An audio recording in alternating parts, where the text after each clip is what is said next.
Hey guys, Coach Jay here from the Power Shift Mindset Podcast, and I'd like to talk to you about my personal coaching page, beammotivation.com. For over 25 years, I've been coaching in one form or another and absolutely love it. It's definitely a passion of mine. I spent 15 years coaching high school soccer and baseball and absolutely loved those years of my life. I've since gone on to get certifications as a Level 3 USA Archery coach, mental management and mental toughness certifications, and I've taken what I've coached in the sports world and applied it to life.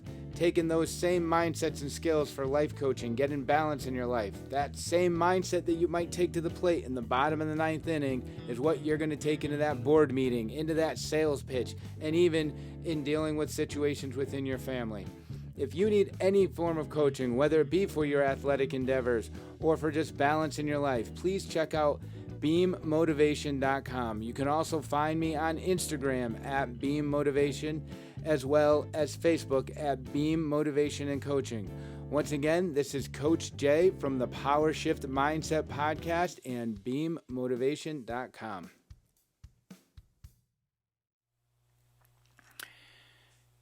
Hey guys, Coach Jay here. Just coming back with my short back and forth as we're going to discuss a little bit of the highlights of last week's show, where we talked about confidence or comfort and the difference between the two. And then next week's show, which will be released on Sunday, we talked about why we love to coach. In general, why coaches do what they do. And Trudy and I talked about why we coach and the importance of having a coach, but more so on why we love doing it. So going back to last week, we put some questions out on Instagram and Facebook asking for some ideas on what you would like to hear us talk about, and someone replied back and mentioned that they would like to know how to build confidence. Now, this person happened to be my friend Aaron, who has recorded our intro and outro messages for the podcast.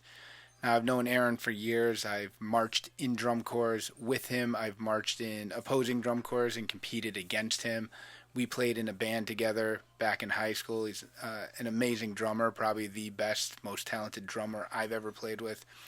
And personally, if I saw him behind the turntables or the computers these days as a DJ, I see confidence. If I see him on stage as a drummer, I see the confidence in him.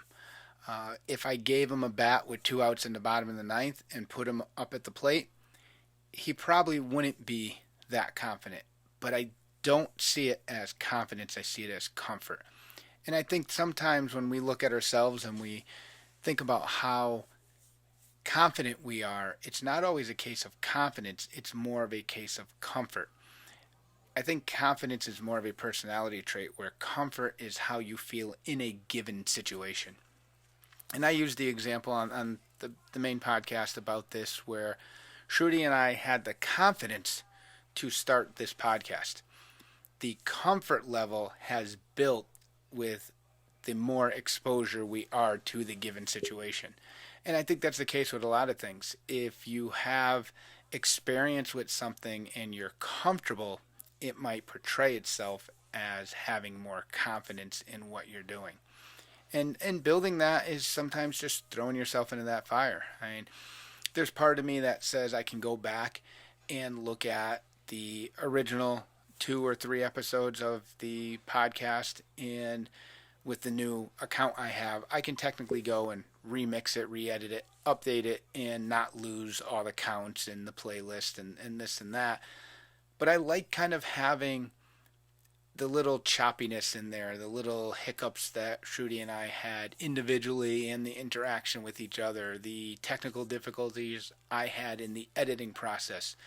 And it shows how we've grown. Again, we had the confidence to jump into this, but the comfort was a little awkward.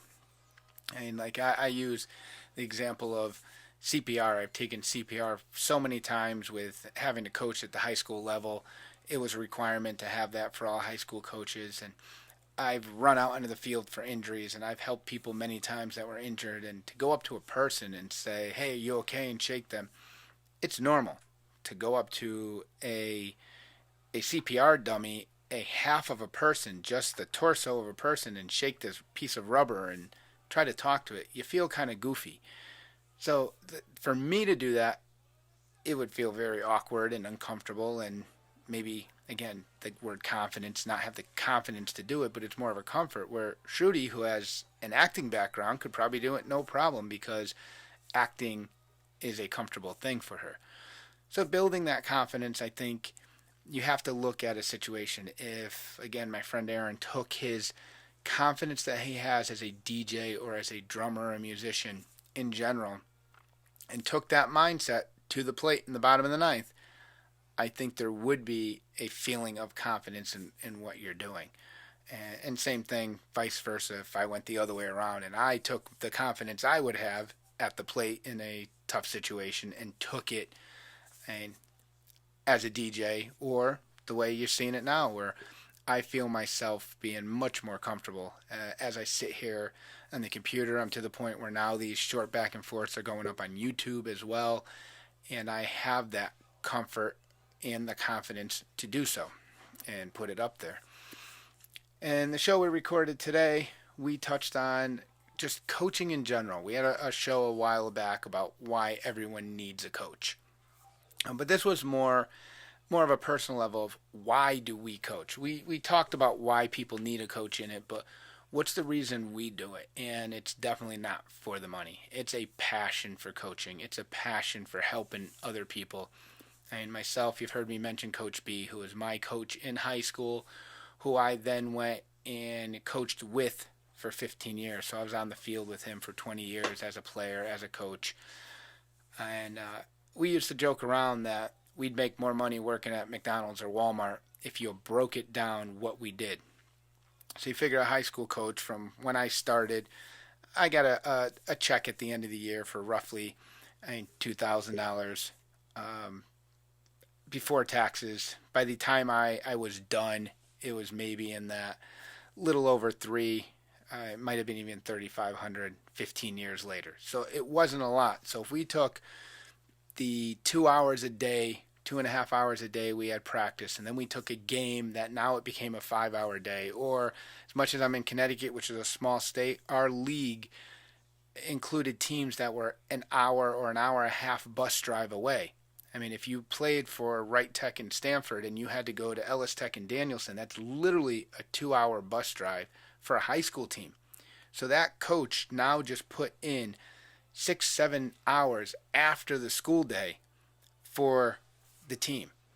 And then you have the preseason meetings, the postseason meetings, the certifications we need to go to, the CEUs that we have to do, the CPR class, the first aid class, and all this other stuff. When you broke it down, we were making $1.70 an hour for the coaches that do it the right way. There are the coaches that would put the minimum competition, have the minimum required hours.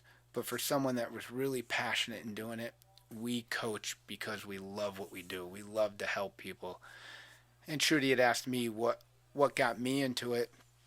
I remember a few years after graduating, I went back to visit Coach B, and his assistant at the time wasn't knowledgeable in soccer, was just kind of filling the role because no one took the position. And he said, hey, would you like to help out? We can't pay you, but if you want to help out. So for like 2 or 3 years, I volunteered as the assistant coach, and eventually that position opened up, and I slid into that position, and didn't leave it for another 15 years, and immediately fell in love with it. And there was one kid that someone complimented on how he had improved, and he just said, oh, it's because Coach Jay helped me with this and helped me with that, and I wouldn't have done it without him. And it was the first time that I really got that feedback from someone and giving me credit for their success, for their achievements. And it just hit me pretty hard and in a good way, and I knew this is what I wanted to do.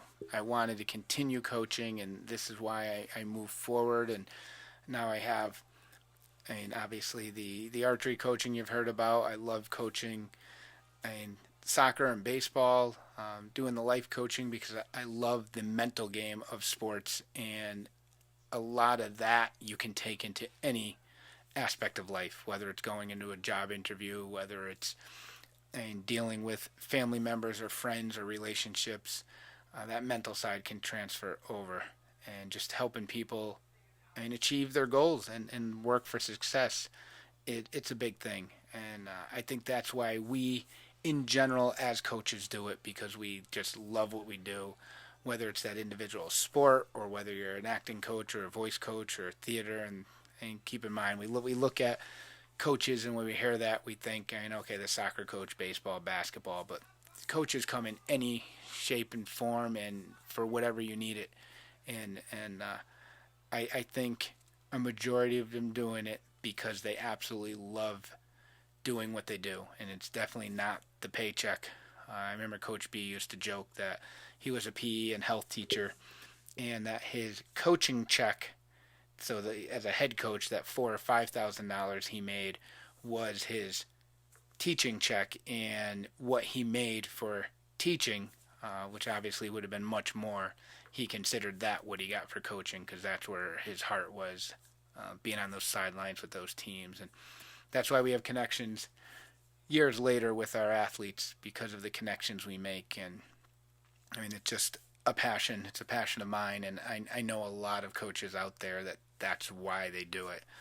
Like I said, I've mentioned Coach B, Coach Solis, Coach Roxanne, who is my archery coach, who I send my kids to, and is technically the coach of the opposing team for archers. And I give her a lot of credit for my success and even my kids' success.